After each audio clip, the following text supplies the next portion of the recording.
It's a bold movie series from crazy Japanese director Naoyuki Tomomatsu, a man who isn't a stranger to these types of films. The Lust of the Dead series features 5 mainline movies plus a spin-off title called Hardcore of the Dead, which for the sake of this video isn't included, only the mainline titles. I'm going to give a rundown of what you can expect from each title and why I've given it its ranking.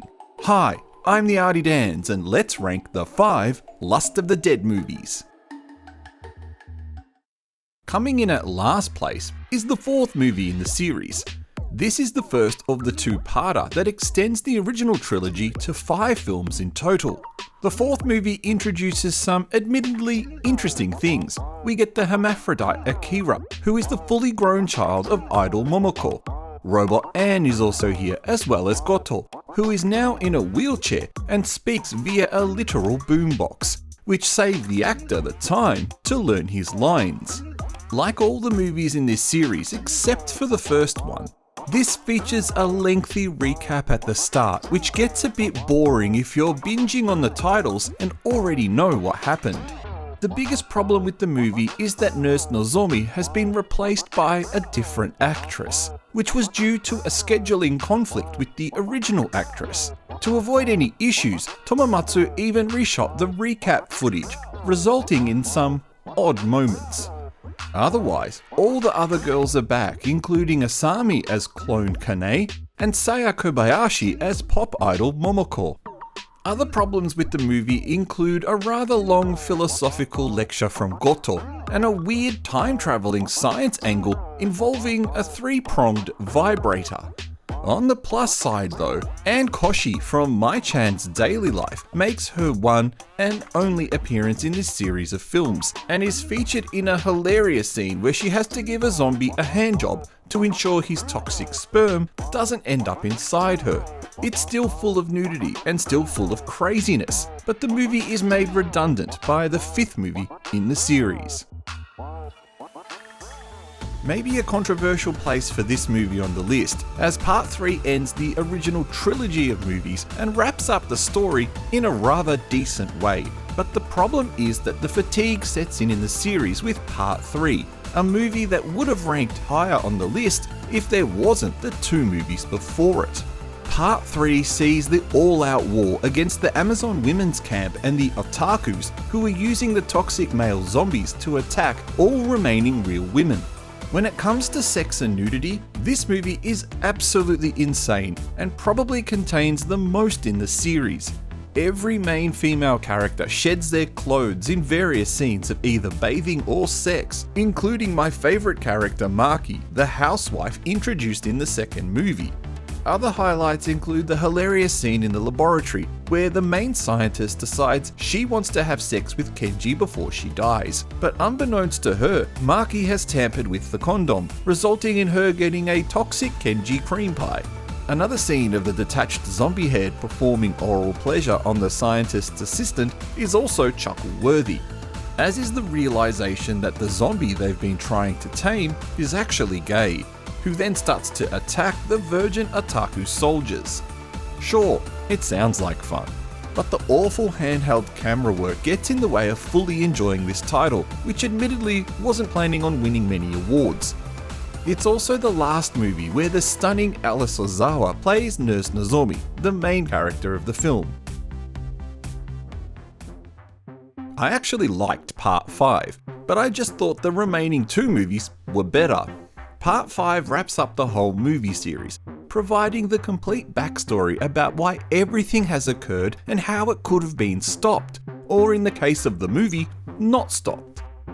Due to an incident that occurred in Part 4, where Nurse Nozomi was able to change the past in one of her time travel escapades, the lesbian soldier from Part 3 takes the place of the cute Anne Koshi character, which adds a bit of muscle to the movie. Strangely, the highlight of this movie for the perverted amongst you is probably going to be the odd sex scene between Akira the hermaphrodite and Nurse Nozomi. What's odd about this is that you might recall that part of Nozomi's DNA created Akira, so this is kinda incest.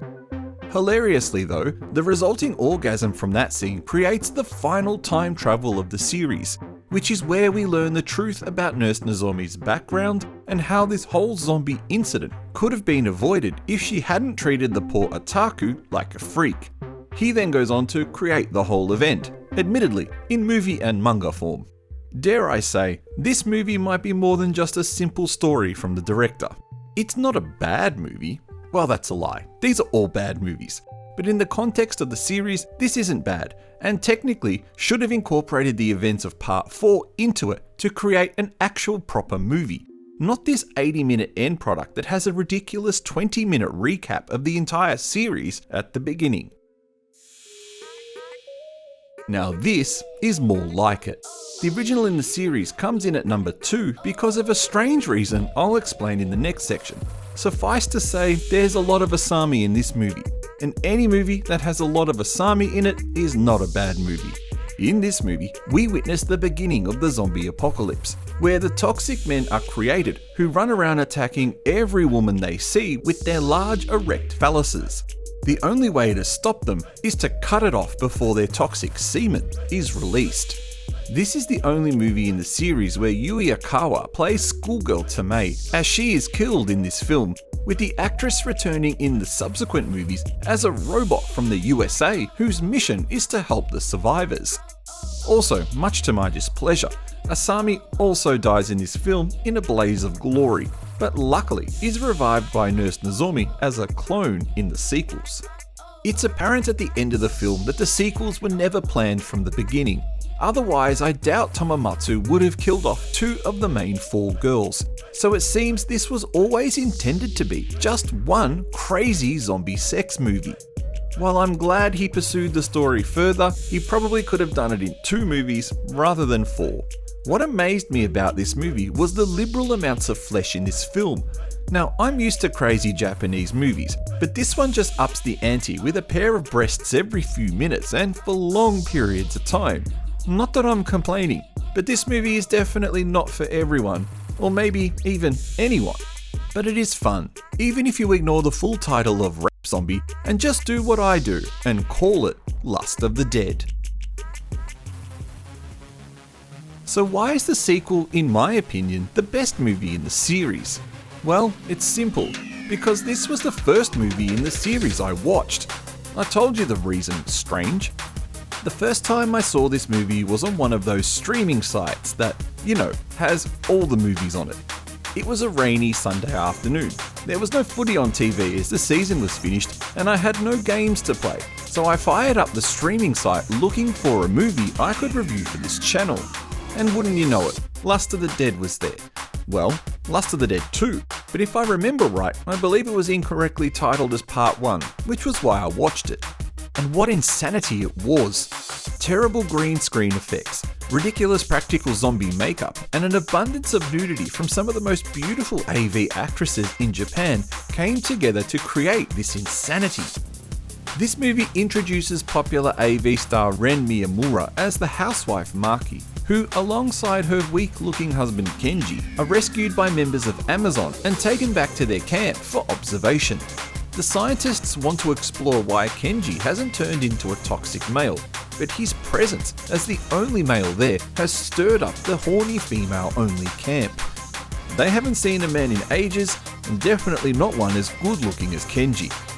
Of note is that the spin-off title, which is extremely difficult to find outside of Japan, revolves around the story of Maki just as a zombie outbreak is occurring in Tokyo.